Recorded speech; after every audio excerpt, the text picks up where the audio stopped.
भुनक्तु सह वीर्यं करवावहै तेजस्विनावधीतमस्तु मा विद्विषावहै। ओम शांति शांति शांति। शंकरं शंकराचार्यं केशवं वादरायणं सूत्रभाष्यकृतौ वन्दे भगवन्तौ पुनः पुनः। ईश्वरो गुरुराप्नेति मूर्तिभेदाविभागिने व्योमवद्व्याप्तदेहाय दक्षिणामूर्तये नमः। ओम शांति शांति शांति।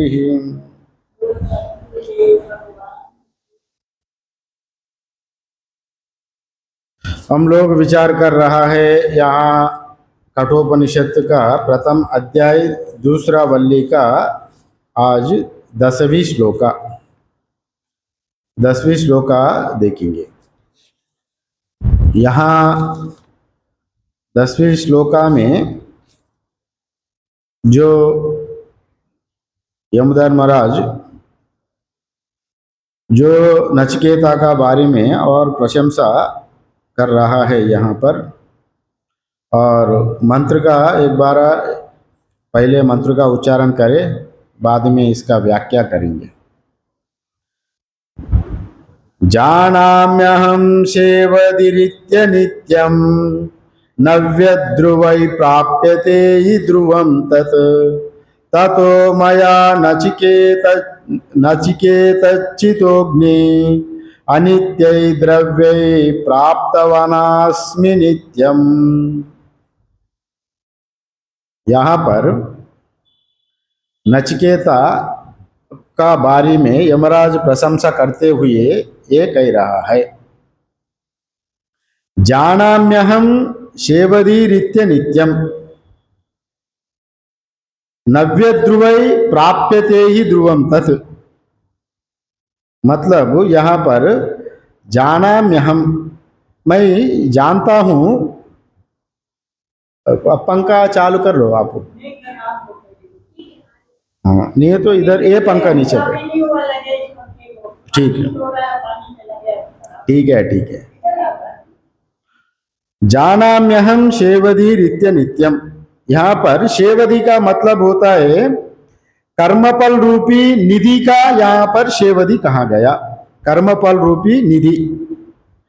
और यहाँ पर सेवधि जो कर्मफल रूपी निधि है, ये कर्मफल रूपी निधि भी ये अनित्य होने के नाते यहाँ दो प्रकार का सेवधि बताया गया।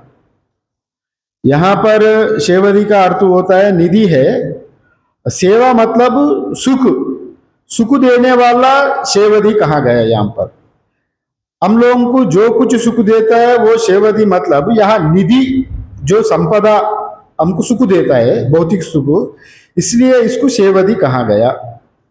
और सेवधि का अर्थ दूसरा है, और खजाना को भी सेवधि कहा जाता है। खजाना मतलब हमारा पास बहुत धन, पहले जमाने में धन बैंक में नहीं रखा जाते थे, ये गड्ढे में रखकर कहीं इसको गड्ढा कूद के उसमें रखते थे। इसका गुप्त धन भी कहा जाता है सेवधि का। और ये सेवधि यहाँ पर ये अनित्य होने के नाते यहाँ पर जानाम्यहं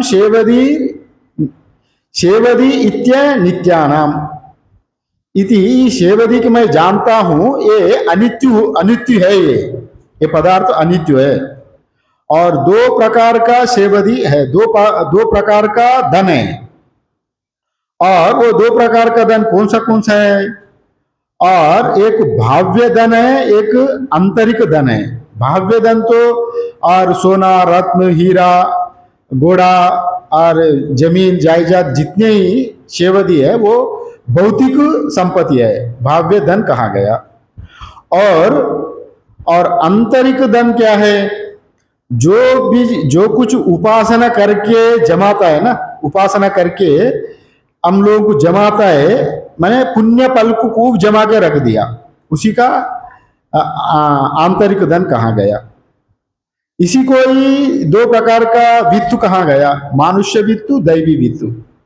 मानुष्य वित्त मतलब जो हम अभी कहा गया, जो जितने भी सोना है, हीरा है, रत्न, मणि माणिक्य जितने हैं आपका पास, जमीन जायदादी, भौतिक सत्ता, भौतिक संपत्ति, संपदा जितने हैं उसका ये भौतिक वित्त कहा गया। यहाँ पर मानुष्य वित्त कहा गया, माने मनुष्य का प्रयास का द्वारा जो कुछ संपादन किया गया वो मनुष्य वित्त है। और दूसरा दैवी वित्त है। दैवी वित्त मतलब आप भौतिक अपना इंद्रियों के लिए, भौतिक सुख के लिए इसको नहीं किया, अपना उपासना करके इसको खूब पुण्य कमा के रख दिया, इसको वो मन से किया जाता है। ये मानुष्य वित्त भौतिक स्तर पर आप जितने मेहनत करके कमाएंगे, आप भौतिक स्तर पर आपका पास रहेगा ये पूरा धन। और ये दैवी वित्त वो भी आपका ही कमाई है, किंतु आपका मनोरूप से, उपासना रूप से कमाई है वो दैवी वित्त। वो दैवी वित्त का ही यहाँ पर ये आंतरिक वित्त कहा गया, जो उपासना से अर्जित किया गया स्वेद से। ये शेवधि, शेवधि मतलब यहाँ समझ लेना निधि, निधि मीन्स वो गुप्तधन, वही यहाँ पर गुप्तधन कहा गया। ये दो प्रकार का यहाँ पर बताया गया। और इसी का ही जो यहाँ पर शेवधि निधि तो दोनों ही अनित्य है, वैसा मैं जानता हूं, यमराज कह रहा है।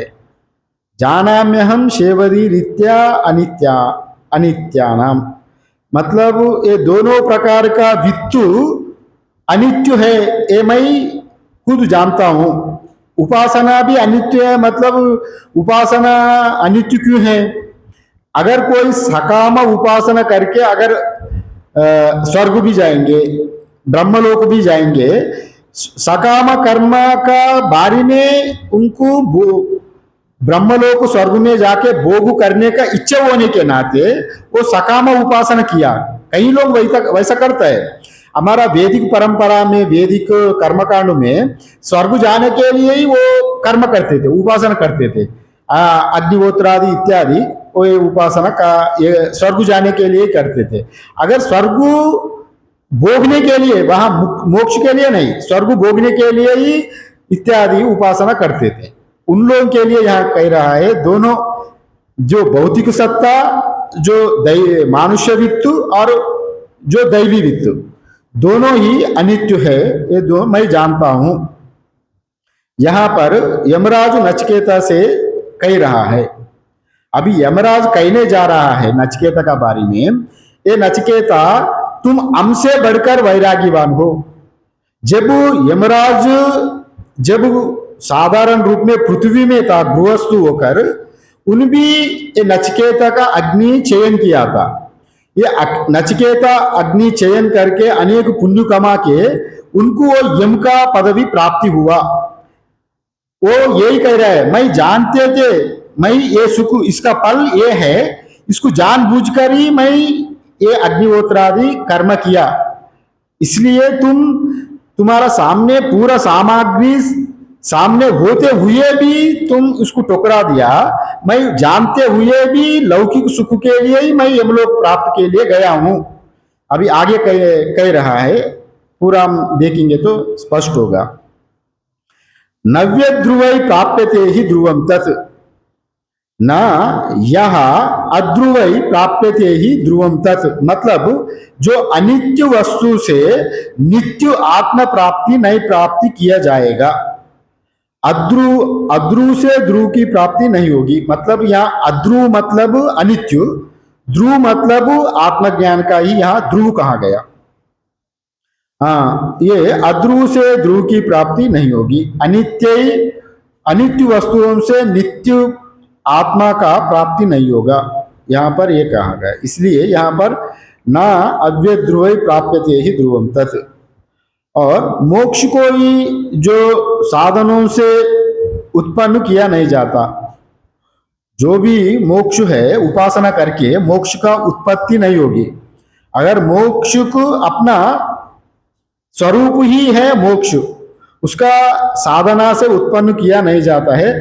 साधना से पड़ा हुआ माने अंतःकरण में जो प्रतिबंधक उसको हटा सकते, प्रतिबंधक हटाना ही यहाँ पर मुक्ति कहा गया, मोक्ष कहा गया। हम साधन किसके लिए करता है? साधन करता है अपना अंतःकरण को शुद्धि के लिए, चित्त शुद्धि चित्त एकाग्रता के लिए ही हम लोग साधन करते हैं। और ये प्रतिबंधक हट गया, मोक्ष वस्तु वहीं पर है, वहीं पर आपका अंदर ही है प्रत्यगात्म रूप में। परमात्मा कहाँ दूर में नहीं है।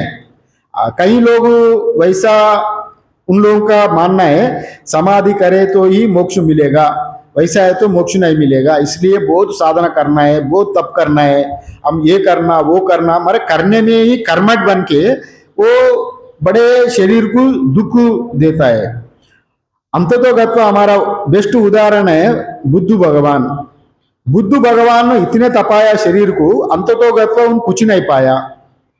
फिर बाद में वो उनको वो छोड़ दिया, उनको जो कठोर नियम जैसा सीखा था पहले, ये सब छोड़ के फिर वो अंतिम अपना आत्म में ही खोजने लगा अंदर में। और कोई तप पहले वो वैसा व्रत रखते थे, जल भी नहीं ग्रहण करते थे, कुछ फल भी ग्रहण नहीं करते थे। पहले पहले एक वेला कुछ खाना शुरू किए थे, बाद में वो भी खाना छोड़ दिया, बाद में जल भी खाना छोड़ दिया। वो सब देखते हुए उनका जब तपस्या करते समय गौतम बुद्ध भगवान एक सुजाता नामक एक जंगल में एक सुजाता नामक एक बड़े आकर्षित हुए थे, बड़ा भक्त थी और बुद्ध जी का सेवा करती थी। और वो जंगल में कोई नहीं जाते थी, वहां नदी में पानी लाने ये सुजाता नामक एक, उनका जीवन में भी बुद्ध का जीवन में सुजाता का बारे में बहुत वर्णन किया, यही हमारा गुरु है, वैसा भी कहा गया। और एक जल ग्रहण करने, जल भी नहीं ग्रहण किया, उनका तपस्या उतने अडिग था, मैं ब्रह्म प्राप्त की करके ही छोड़ूंगा, शरीर को भी छोड़ने को मैं तैयार हूं, मैं अन्न ग्रहण नहीं करूंगा। तभी वो अभी चक्कर आके नीचे गिर गया। तभी वो सुजाता नामक उनको सेवा किया, तुम अगर शरीर ही नहीं रहे तो तुम मोक्ष अगर मिले तो किसको मिलेगा?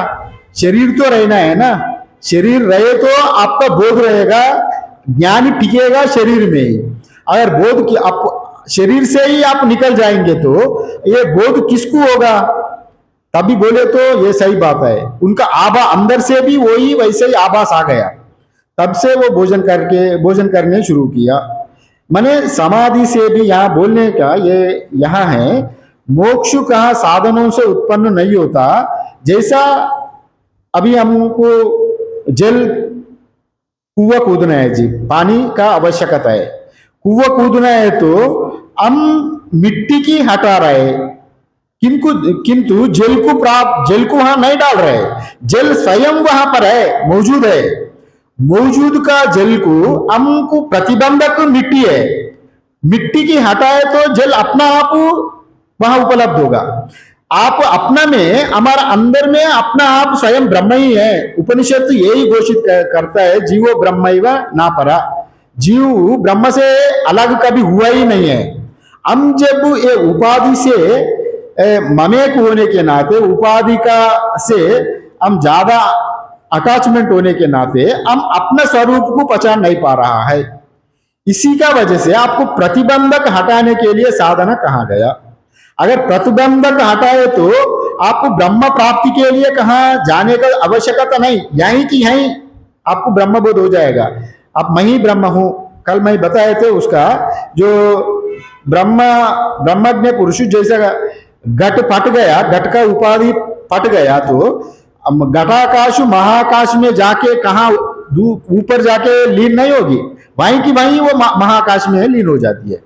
वैसे ही अगर आपको ब्रह्म का प्राप्त हो गए तो भी वहीं ब्रह्म प्राप्ति होने तो हम लोग वैसा नहीं सोचेंगे कुछ ये उनको नया एक अलो आएगा, मतलब एक प्रकाश आएगा, उनका कुछ अलग दिखेगा, वो वैसा बात नहीं है।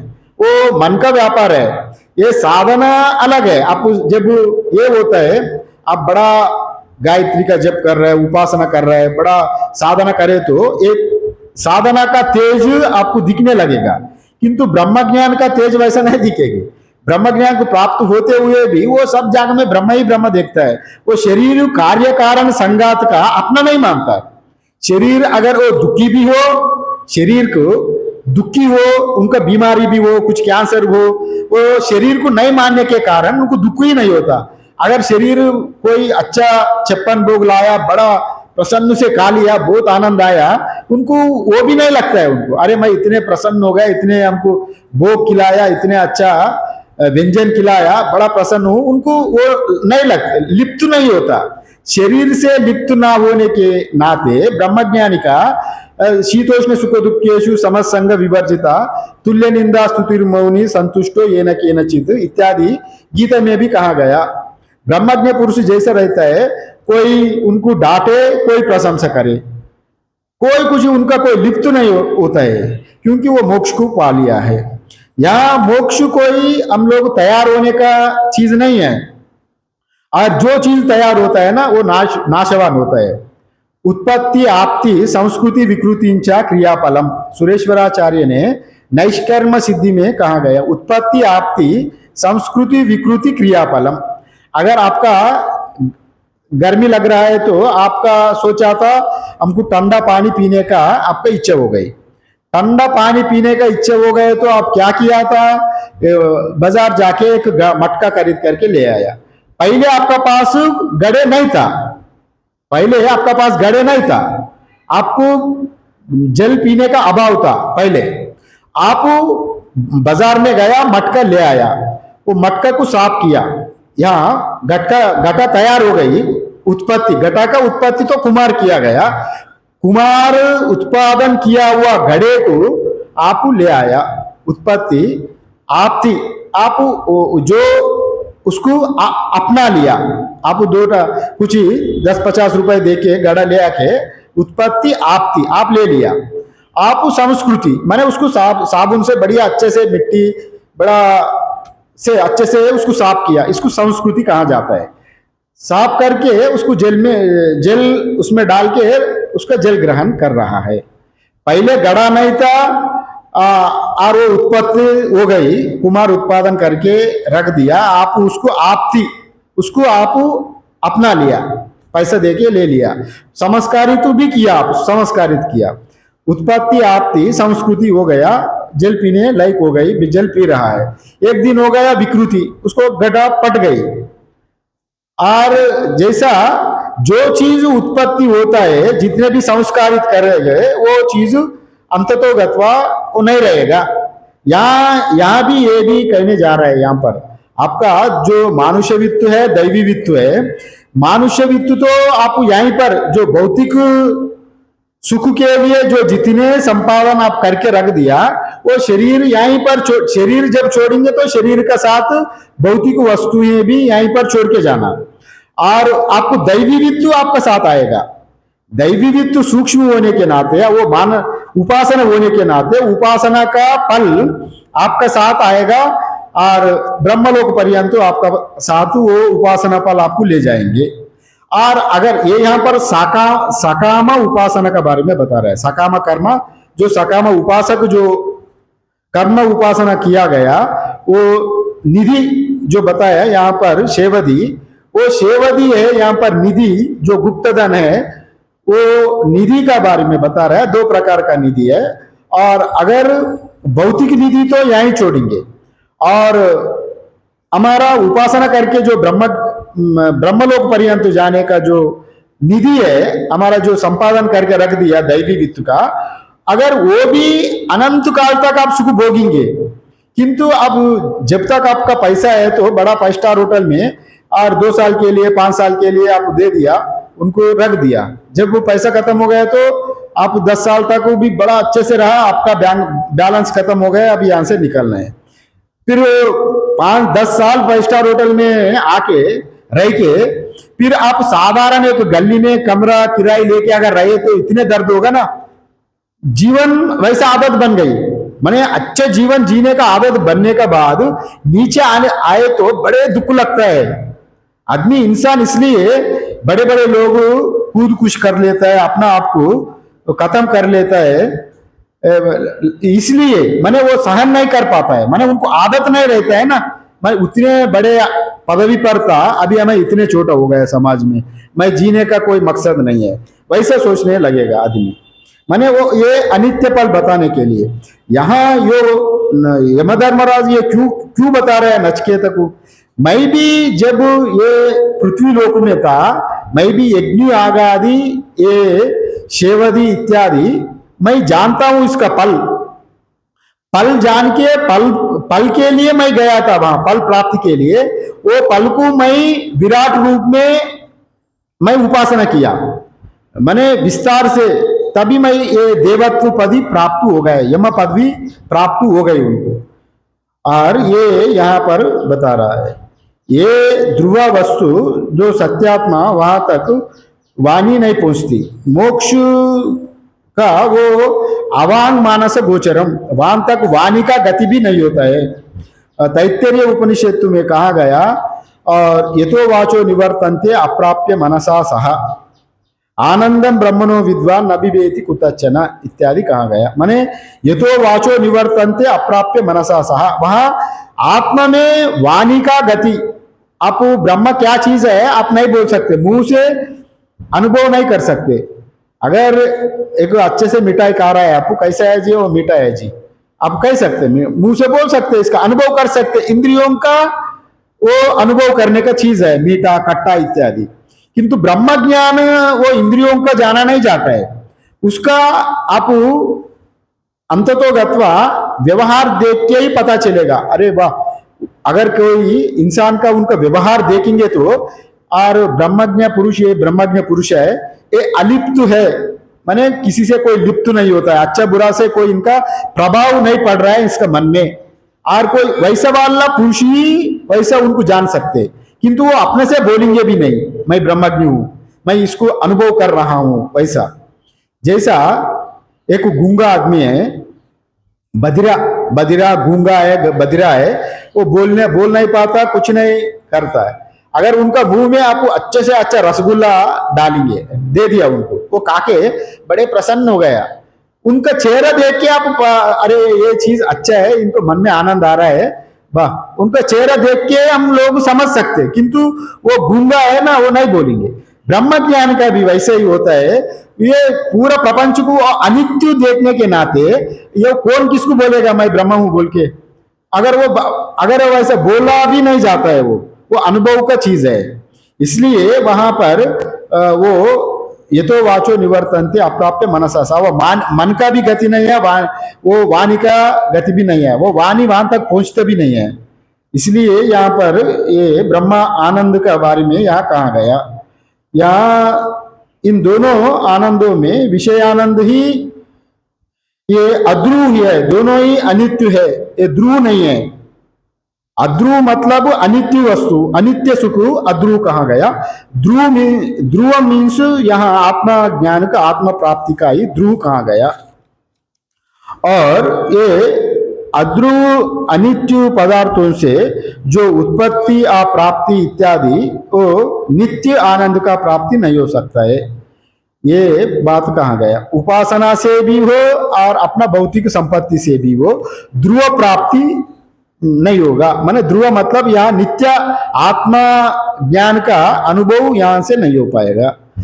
ततो मया नचिकेता चितोग्नि, ततो मया, मुझे द्वारा, मैं ये सब जानते हुए भी, माने कौन सा नित्य है कौन सा अनित्य है ये जानते हुए भी मैं नचिकेता का अग्नि की चयन किया। नचिकेता अग्नि मतलब जो पहले ही बताया था, माने वो नचिकेता अग्नि चयन करके विधि विधान से करे तो वो ब्रह्मलोक प्राप्ति होगा, स्वर्ग ब्रह्मलोक इत्यादि प्राप्ति होगा। स्वर्ग ब्रह्मलोक दोनों लगभग ऊपर वाला लोक है, एक ही लोक है, मगर स्वर्ग और देवलोक वो अत्यंत, पितृलोक को स्वर्ग कहा जाता है, देवलोक को ब्रह्मलोक कहा जाता है। और ये ब्रह्मलोक अत्यंत अवधि, इसका हम लोग देखेंगे अगले मंत्र में भी इसका उल्लेख आता है। और यहाँ पर ततो मया नचिकेत चितोभिः, और ये यमराज यहाँ पर जो देवलोक साधन करते हुए ये नचिकेता अग्नि का चयन करके मैं देवलोक का प्राप्ति किया, जो याम्य पदवी प्राप्त किया गया, ये बात कह रहा है। माने ये अग्नि विद्या से ही यम धर्मराज वहां यमलोक, यम का पोस्ट मिल गया उनको, और उन फिर वो नचिकेता तो ये जानते हुए भी इसको टोकराया, नहीं हमको नहीं चाहिए, आपको ब्रह्मलोक का पर्यंत नचिकेता ने टोकरा दिया, हमको नहीं चाहिए, हमको केवल वही तत्व चाहिए, अस्तित्व नायम अस्तिति चाहिए, ये तद विद्या मनुशिष्टा स्वयाहम, वही ये मरने का बाद आदमी रहेगा नहीं रहेगा, वो ब्रह्म विद्या ही हमको चाहिए, ये भौतिक सत्ता हमको नहीं चाहिए, इस पर अडिग रहने के नाते। और नचिकेता का यहाँ प्रशंसा कर रहा है यम धर्मराज। मैं तो तुम्हारा जैसा मैं था जब पृथ्वी लोक में, मैं खुद जानबूझकर ही ये यमलोक में आया, मैं ब्रह्म ज्ञान बाद में प्राप्त किया, जो ब्रह्म ज्ञान यम धर्मराज को जब प्राप्त हुआ वो बाद में प्राप्त हुआ उनको, यमलोक में जब यम पोस्ट मिल गया तभी प्राप्त नहीं हुआ, बाद में कब प्राप्त हुआ, जब केनोपनिषद में आता है ये प्रसंग। केनोपनिषद में जब यक्षु आता है, यक्षु आके और युद्ध होता है तो देवताओं का दैत्यों का, और देवता लोग हम लोग विजयी होता है, विजयी होते और देवता लोगों का बड़ा अहंकार बढ़ता है, अभिमान बढ़ने के नाते परमात्मा को जानकारी हो गई, देवता लोगों का अभिमान बढ़े तो पृथ्वी का संकट आ जाएगा, ये अहंकार अच्छा नहीं है, देवता लोगों का अहंकार को घटाना है। फिर वो घटाने के लिए ही यक्ष आया था, फिर उनका अहंकार को भी घटा दिया। पहले यक्ष को पूछा था तुम कौन हो, ये बताया मैं यक्ष हूं, तुम कौन हो, तुम्हारा परिचय दो, वो अग्नि वायु परिचय दिया, मैं ये पूरा पृथ्वी की जलाता हूं, और वायु भी आया, मैं पूरा पृथ्वी में जो कुछ है उड़ा देता हूं। और यक्ष ने थोड़ा से तिनका रखा उनका सामने, इसको जला दो, अग्नि जला नहीं पाया, वायु को इसको उड़ा दो, तुम्हारा शक्ति की प्रयोग करो, वो भी नहीं उड़ा पाया। तभी ये दोनों जाके इंद्र से कहा गया, इंद्र आके अच्छा कौन है ये, इंद्र आते ही वो लुप्त हो गया, वहां पर यक्ष नहीं रहा। फिर वहां ब्रह्म विद्या का अधिष्ठात्री देवी, वो माताजी आई देवी उमा ऐमावती, वहां कहा गया केनोपनिषद में, उमा ऐमावती देवी आई, वो ब्रह्म विद्या पूरा बताई उनको, वो तुम लोग जो विजयी मना रहा है यहाँ पर, तुम्हारा का वजह से नहीं है, वो परमात्मा का शक्ति से ही तुम्हारा विजय हो गई, तुम्हारा विजय नहीं है यहाँ। अगर तुम्हारा खुद का विजय हो जाए तो, तुम्हारा भी खुद का शक्ति रहे तो, अगर ये तिनका क्यों नहीं जलाया, ये तिनका क्यों नहीं उड़ाया, वो उनका शक्ति से ही तुम्हारा शक्ति है। तभी वो उनका अहंकार घट के इंद्र जी ने तपस्या करके फिर वो ब्रह्म ज्ञान को प्राप्त किया। इंद्र वो ब्रह्म ज्ञान को प्राप्त करके वो पूर्व सभी देवता लोगों को उपदेश दिया। ये यमधर्मराज भी, यम भी इंद्र सदन में उनका भी एक मिनिस्टर है। अभी इंद्र भी एक यमराज भी इंद्र सदन में एक मंत्री है। वो जब इंद्र सभी देवता लोगों को ब्रह्म ज्ञान को उपदेश दिया तो इनका भी उपदेश हो गई। वैसा ये प्रमोटेड, ये प्रमोशन से इनको मिला, डायरेक्ट नहीं मिला। ये नचिकेता है डायरेक्ट रिक्रूटमेंट, डायरेक्ट कलेक्टर, और प्रमोशन नहीं यहाँ पर। ये यमधर्मराज बोल रहे हैं तुम हमसे भी बढ़कर है, ये इनको प्रशंसा हेतु यहाँ पर कह रहा है। अनित्य द्रव्य प्राप्त अनित्य द्रव्य प्राप्तवान अस्मि नित्यम। जो अनित्य द्रव्य, जो कुछ प्राप्त होता है वो अनित्य है। इस अनित्य पदार्थों से मैं नित्य वस्तु का प्राप्त किया हूं, वैसा यमराज कह रहा है। अनित्य द्रव्य प्राप्तवनस्मि नित्यम। माने यहाँ पर थोड़ा बहुत शंका क्वेश्चन आता है, आप अनित्य पदार्थों से नित्य वस्तु को प्राप्ति कैसे किया? यमधर्मराज यहाँ कह रहा है जो उपासना दैववित्तु मानुषवित्तु दोनों ही अनित्य है, वैसा मैं जानकर भी यहाँ यम पदवी में आया, यम पदवी में आकर मैं नित्य वस्तु को प्राप्त कर लिया। फिर ये उल्टा हो जाता है, ये अनित्य पदार्थ तो अनित्य फल ही देता है, नित्य फल कैसे देगा आपको? फिर ये शंका आता है।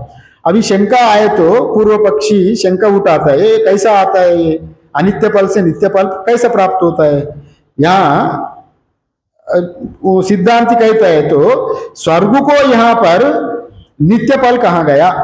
स्वर्ग का यहाँ नित्य फल मतलब आपेक्षिक नित्य फल, वो सापेक्षिक नित्य फल नहीं, आपेक्षिक माने वो पूर्ण नित्य नहीं, वो लंबा अवधि होने के नाते वो उसको स्वर्ग को देवलोक ब्रह्मलोक को यहाँ पर नित्य फल से यहाँ वर्णन किया गया। भाष्य में भी वैसे ही लिखा, भाष्य में थोड़ा देखेंगे वो आपको पूरा क्लियर हो जाएगा। दृष्टि से जो इसी दृष्टि से मर्त्यलोक का दृष्टि से स्वर्गलोक लंबा अवधि होने के नाते उसको नित्य फल कहा गया। और दूसरे दृष्टांत से देखेंगे तो इस अनित्य संसार और उपासना द्वारा जो स्वर्ग से मैं जो कुशल प्रज्ञा से मोक्ष को प्राप्त किया हूं, माने वहां जाने का बाद ये कुशलता दिखाया, स्वर्ग में जाकर भी ये कुशलता दिखाया, मतलब वहां भी कुछ तपस्या किया, वैसा अनुष्ठान किया।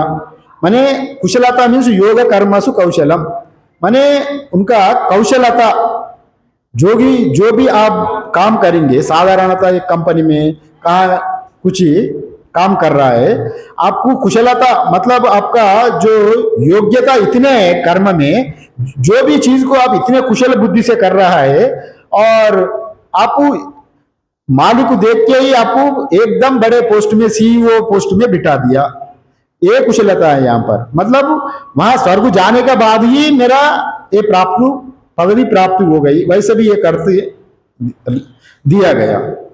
योग कर्मासु कौशलम, जैसा भगवत गीता में जो कौशल से हम लोग काम करें तो जैसा हमारा और गति उत्कृष्ट होता है, यहाँ पर ये बात कहा गया।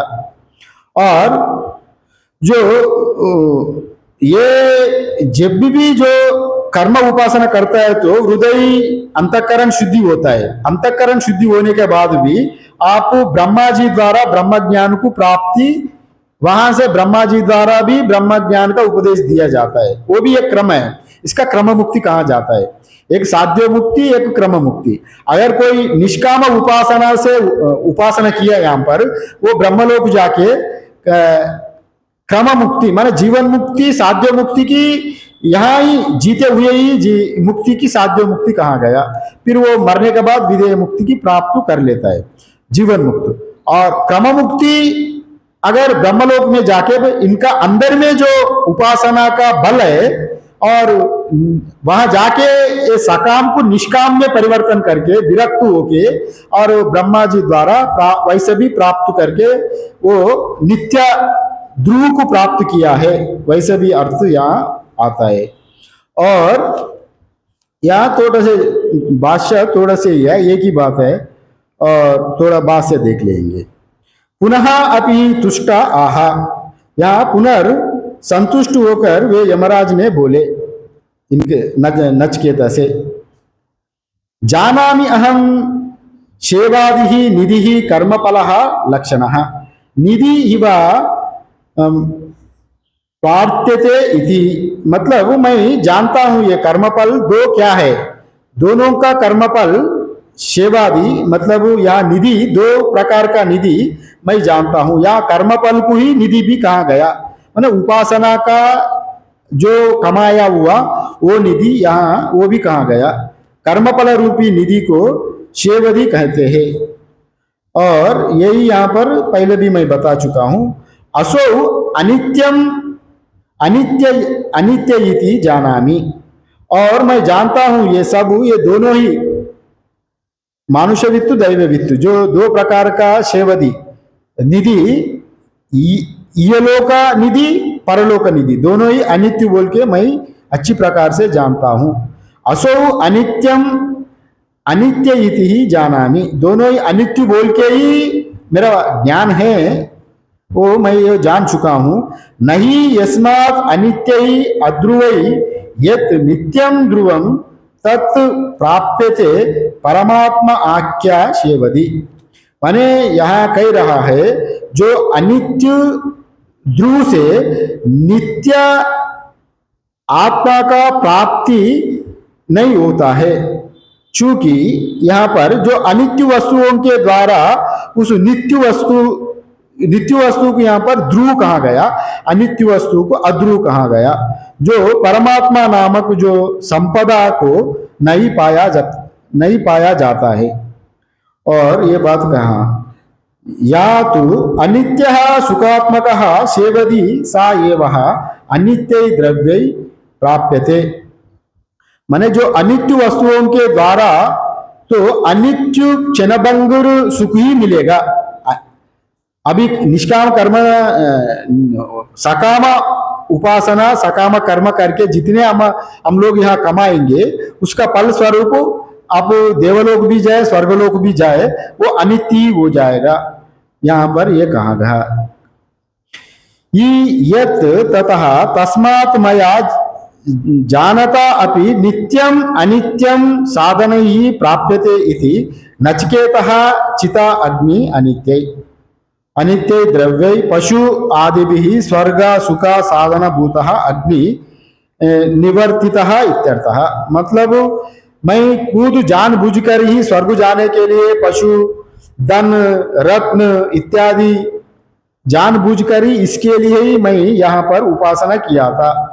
जो अनित्य साधनों के द्वारा जो स्वर्ग सुख के साधनभूत नचिकेता अग्नि का चयन किया, वो नचिकेता अग्नि का कैसा चयन किया, मतलब वो वहां ये उनको जानकारी है ये कर्म करे तो ये देव पद हमको प्राप्त होने वाला है, वो जानबूझकर ही ये किया था। और तेनः अहम अधिकारः आपन्नः नित्यम याम्यम स्थानम स्वर्गः। ये नचिकेता अग्नि चयन करके यहाँ पर यहाँ नित्यम याम्यम स्थानम स्वर्गः आख्यम, माने मैं स्वर्ग में याम्य पद का हम प्राप्त किया। इसी लोक में यम पदों के लिए ही यहाँ नचिकेता का अग्नि चयन किया, वो पदवी उनको प्राप्ति हो गई। आपेक्षिकम प्राप्तवान अस्मि, माने वो आपेक्षिक सुख है, आपेक्षिक नित्यत्व, यही यहाँ कहा गया। वो आपेक्षिक को यहाँ नित्य स्वर्ग कहा गया, नित्य फल कहा गया।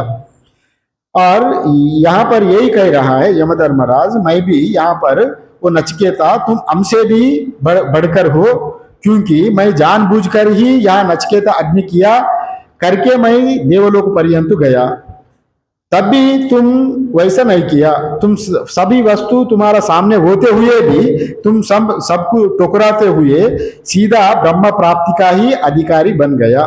ये बात यहाँ पर कहा। और दूसरा श्लोक थोड़ा से ही है, उसका थोड़ा देख लेंगे। कामस्याप्तिं जगत प्रतिष्ठां क्रतोरनन्त्यम् अभयस्य पारं सोममः दुर्गायां प्रतिष्ठं दृष्ट्वा धृत्या धीरो नाचिकेतो अत्यस्राक्षी। यहाँ पर अन्वयार्थ देखेंगे तो यहाँ ये किताब में अन्वयार्थ इतने अच्छा नहीं दिया, छोटा से दिया गया। मैं कामस्याप्तिम, यहाँ पर हिरण्यगर्भ लोक काम को ही यहाँ पर कामनाओं का जो यहाँ पर काम आप्तिम यहाँ पर कहा गया। ये नचिकेता कामस्य कामनाओं की आप्तिम समाप्ति होती है। यहाँ कामस्य आप्तिम जगतः सभी वस्तुओं के प्रतिष्ठा आश्रय को क्रतोः यज्ञफल के अनंत्यम, जो हिरण्यगर्भ पद को अभयस्य आपेक्षिक कहा गया। हिरण्यगर्भ का पद को अभयस्य पद आपेक्षिक पद कहा गया। इसका मैं वर्णन करूंगा आपको। यहां जो कहने जा रहा है यहां पर, कामस्याप्तिम जगतः प्रतिष्ठम क्रतोर अनंत्यम अभयस्य पारम। यहाँ जो हिरण्यगर्भ में जो जाएंगे तो वहां कामना का कोई, वहां आपको जो कामना करेंगे वो वस्तु आपको उपलब्ध होने के नाते और दूसरा कोई कामना ही नहीं रहेगा। जो चीज आपको चाहेंगे वो चीज आपका सामने ही उपस्थित होने के नाते और वहां कामना का कोई आपका अधूरा नहीं रहेगा। माने मैं ये कामना नहीं भोग चुका हूं वैसा चीज रहेगा ही नहीं। जो चीज चाहे वो चीज वहां उत्कृष्ट लोक है। वहां हिरण्यगर्भ लोक मतलब देवलोक ब्रह्मलोक उत्कृष्ट लोक होने के नाते वहां आपका कोई वहां पर हमको ये चीज नहीं है वैसा नहीं कर सकते। वहां पर सब कुछ प्राप्त वहां पर हो जाता है। यही पर कामनाओं का अधूरी नहीं होता, सब कामना पूरी हो जाता है। इसी का ही या विशिष्ट अद्वैती लोग मोक्ष मानता है। माने लंबा अवधि तक ब्रह्मलोक में रहने के नाते, सब कुछ पाने के नाते, जो मन में जो होता है वो सब कुछ उपलब्ध होने के नाते उसी का ही मोक्ष भी कहा गया विशिष्ट अद्वैती लोग। क्योंकि वहां सायुज्य मुक्ति, सारूप्य मुक्ति, सामीप्य मुक्ति भी वैसे ही है। जब तक आपको परमात्मा स्वर्ग में भी जाएंगे, परमात्मा लोग वैकुंठ में भी जाएंगे, वो तब तक रहेगा, वो कल्प तक, माने ब्रह्मा जी का 100 साल तक, जब तक वो कल्प महाप्रलय नहीं होगा तब तक यहाँ मर्त्यलोक में किया हुआ पुण्य का भोग वहां पर आप जितने साल तक जो चीज चाहिए उतने साल तक आराम से भोग सकते। वहां लंबा अवधि रहेगा। जगता प्रतिष्ठम, जो उपासन के बल से इस देवत्व पद होने पर अपने को अनुभव होगा कि जो समस्त जगत का अधिकार मैं ही हूं। माने उतने आपको सब कुछ ही है वहां, कोई छूट। बड़े अभी राजा है चक्रवर्ती सम्राट, उनका घर परिवार वाला है, वो जहां भी जाएंगे राजा तो राजा ही है, एक जगह में है। उनका परिवार लोग भी जहां भी जाएंगे वो कैसा अपनाता है, ये पूरा साम्राज्य मेरा ही है, वो मेरा पिताजी का नहीं, वैसा नहीं कहेंगे ना। आप जब स्वर्ग में जाएंगे, ब्रह्मलोक में जाएंगे, ब्रह्मा जी जितने अनुभव कर रहे हैं ब्रह्मलोक में, जो जो स्वर्ग सुख प्राप्त कर रहा है, वो चीज भी ब्रह्मलोक में जाने वाला सभी लोग को अनुभव करेंगे। जैसे चक्रवर्ती राजा का परिवार राज्य में कहां भी जाएंगे उनको राजा परिवार का वो उनका आतिथ्य मिलता ही है। वैसे ही यहाँ पर जो स्वर्गलोक में जाने वाला, देवलोक में जाने वाला, देवलोक यहाँ हिरण्यगर्भलोक कहा गया, वो हिरण्यगर्भलोक में जाने वाला वो व्यापक सब कुछ उत्कृष्ट होने के नाते सब कुछ वहां अब जो चाहे वही अब मिल रहा है। तभी अभी ये जगत का राजा मैं ही हूं वैसा आपको अनुभव हो जाएगा। जैसा चक्रवर्ती राजा का संतान जहां भी देश में विदेश में भी जाए उनको जैसा राजा जैसे ही सम्मान मिले, तो मैं ही राजा का जैसा उनको जैसा बल आता है, यहां भी ब्रह्मलोक जाने वाला का वैसा ही प्रतिष्ठा होता है। जगतः प्रतिष्ठम, यहाँ जगतः मीन्स हिरण्यगर्भ लोक, वो जगतः प्रतिष्ठम कहा गया। वैसा जब जाएंगे तो वैसा अनुभव होता है।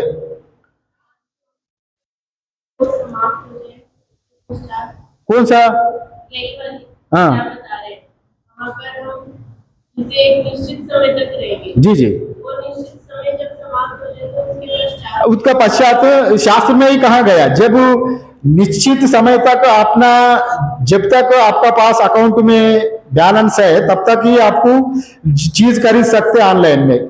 बैंक बैलेंस खत्म हो गए तो ऑनलाइन में आपको खरीद नहीं कर सकते। अभी कर्मफल भी जब समाप्त हो जाए तो आपका बचा हुआ कर्मफल का अनुसार फिर पृथ्वी लोक में आना पड़ेगा।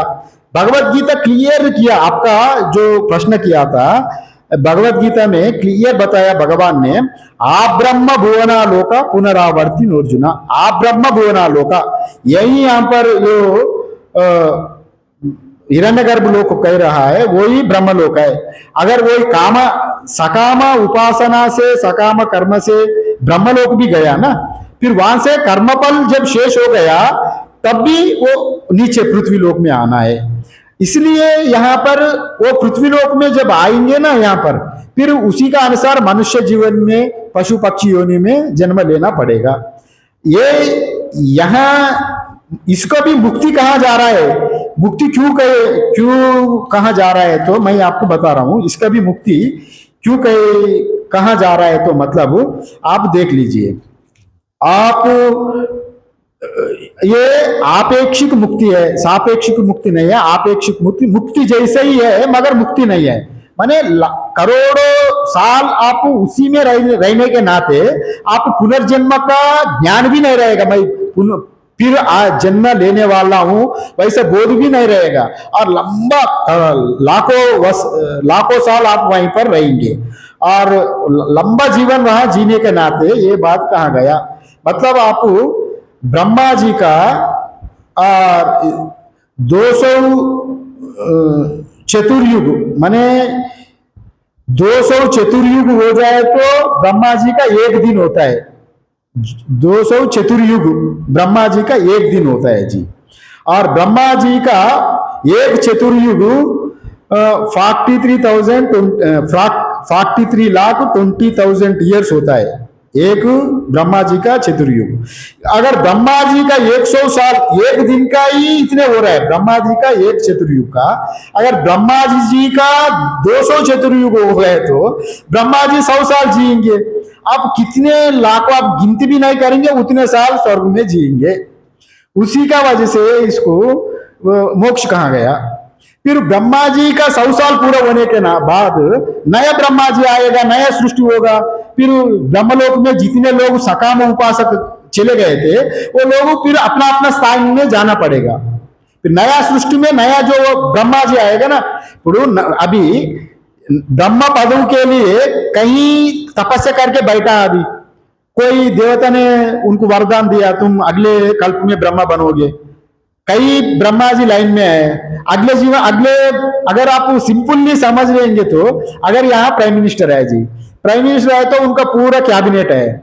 अगर प्राइम चुनाव आए तो उनका क्या होगा, नया कैबिनेट बैठेगा ना, वही गृह मंत्री वही नहीं रहेगा, फिर वो नया वाला आएगा, नया चीफ मिनिस्टर, नया प्राइम मिनिस्टर। ये क्रम भी वैसे है। अगर आप सकाम कर्म करके खूब पुण्य कमाया, दान दक्षिणा यज्ञ तप दान इत्यादि बहुत किया, बहुत पुण्य कमाया, यहाँ पुण्य कमाया तो आपका पुण्य फल नहीं आपको ले जा रहा है ब्रह्मलोक। आप पुण्य जब कमाया मोक्ष के लिए नहीं, अरे नहीं भाई मेरे पास तो बहुत धन है, मेरा दया, मेरे पास compassion, out of compassion I am giving charity not for spirituality. कई लोग अभी विदेश में भी अब जाएंगे तो बहुत बांटता है। अभी ये बड़े बड़े ये है ना हमारा कंप्यूटर का बड़ा आविष्कार करता बिल गेट्स का उनका मैं दिया था, पढ़ा था, उनका जीवन का जितने संपत्ति है 60-70% वो चैरिटी में ही देता है, वैसा मैं पढ़ा था। अगर उनका वैसा वाला लोग वो चैरिटी होते, गरीब लोगों को उनका मदद मिल रहा है ना, इन उनका लक्ष्य है गरीब लोगों को बांटूंगा, मेरा आउट ऑफ कंपैशन मैं कर रहा हूं, मेरा दिल करता है मैं कर रहा हूं, अरे मैं ये भगवान भक्ति मुक्ति के लिए मैं हमको नहीं चाहिए, चलो मेरे पास संपदा है मैं बांट रहा हूं, वैसा वाला लोग अगर वो जाएंगे ब्रह्मलोक जाएंगे, अवश्य जाएंगे। अब ब्रह्मलोक जाने के बाद उनका लक्ष्य नहीं था मैं उपासना ब्रह्मलोक, फिर ये मानव जीवन में फिर जन्म नहीं होना हमको, मैं अंतःकरण शुद्धि के लिए मैं कर रहा हूं, हमको पुनर्जन्म नहीं चाहिए। और ये उद्देश्य करके अगर वो काम करे तो उनको ब्रह्मा जी द्वारा मोक्ष प्राप्त होके वो पुनर्जन्म नहीं होते थे, किंतु उनका अंदर में कामना है, मैं उनका अंदर में मैं और धन कमाऊं, मैं और भोग सकूं। उनका जितने यहाँ पर उनको बांट दिया पैसा, वो लोक में जाकर भी, ब्रह्मलोक में जाकर भी ब्रह्मा जी जितने दिन रहेंगे, इन वो आदमी यहाँ पृथ्वी लोक में जितने अच्छा अच्छा कार्य किया, मनुष्य लोग उनको जितने दिन याद करते रहेंगे, ब्रह्मलोक में भी उनको प्रमोशन उतने आते रहेगा। ब्रह्मलोक में भी तारतम्य रहता है जी, स्वर्ग में भी तारतम्य है, वो भी सुना है शास्त्र में है। अभी मिनिस्टर है कैबिनेट में, सभी एक जैसे नहीं रहता है ना, सभी मिनिस्टरों में भी कोई ऊंचा नीचा होता है ना। अभी वो बोलेंगे तो मैं क्या मिनिस्टर हूं, फिर वो कौन सा मिनिस्टर है, उसमें भी तारतम्य होता है, ब्रह्मलोक में भी तारतम्य होता है। ऐसे ही यहां पर भी आप जो बताए थे, अगर पुण्य नाश होने के बाद फिर जन्म लेना है, जो सकामा कर्म करके सकामा दान दक्षिणा देके पुण्य कमा के गया, वो फिर आना पड़ेगा। कभी करोड़ों साल जीने के बाद फिर आना पड़ेगा। उनको फिर मालूम भी नहीं पड़ेगा मैं इस वहां गया नहीं गया। फिर उनका अंतःकरण में तो छिपा हुआ रहता है ना, इतने इतने कर्म किया। लंबा अवधि वहां रहने के बाद नया कल्प में वो नया जीवन शुरू होता है। फिर उनको याद भी नहीं रहता है मैं पिछले कल्प में मैं ब्रह्मलोक में रहा हूं। वो नया कल्प में शुरू होने के नाते उनको याद भी नहीं रहता है। अगर मोक्ष ही चाहना है तो पुनरपि जननम पुनरपि मरणम से मुक्त, और हमको ये गर्भ यातना से भोगना नहीं। और ये जन्म का इतने गर्भोपनिषद में कहा गया, गर्भ यातना में बच्चे इतने यातना करता है, उनको पूरा ज्ञान रहता है, और मल मूत्र का अंदर में रह के इतने यातना इतने उनको कष्ट होता है, वो उपनिषद में ही कहा गया। फिर जन्म लेने के बाद कितने सब कुछ ठीक ठाक नहीं चलता है ना अनुकूल, इसलिए सभी लोग बुद्धिमान लोग ये अनित्य होने के नाते इसको नहीं चाहता है, हम मोक्ष ही चाहता है। ये बात यहाँ पर कहा गया, और इसका हम लोग थोड़ा बहुत समय का अतिक्रमण होने के नाते कल देख लेंगे इसको पूरा, इसका विवरण थोड़ा बाकी है, भाष्य कल देख लेंगे। ओम पूर्णमदा पूर्णमिदम पूर्णात् पूर्णमुदच्यते पूर्णस्य पूर्णमादाय पूर्णमेवावशिष्यते। ओम शांति शांति शांति। शंकरं शंकराचार्यं केशवं बादरायणं सूत्रभाष्यकृतौ वन्दे भगवन्तौ पुनः पुनः। ईश्वरो गुरुरात्मेति मूर्तिभेदाविभागिने व्योमवद्व्याप्तदेहाय दक्षिणामूर्तये नमः।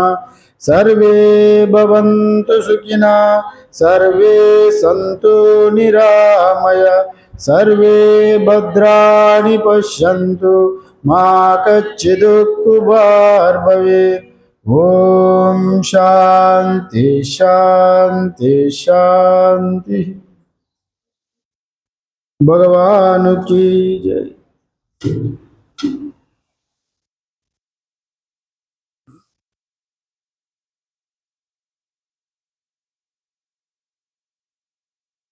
हाँ, बंद कर लीजिए।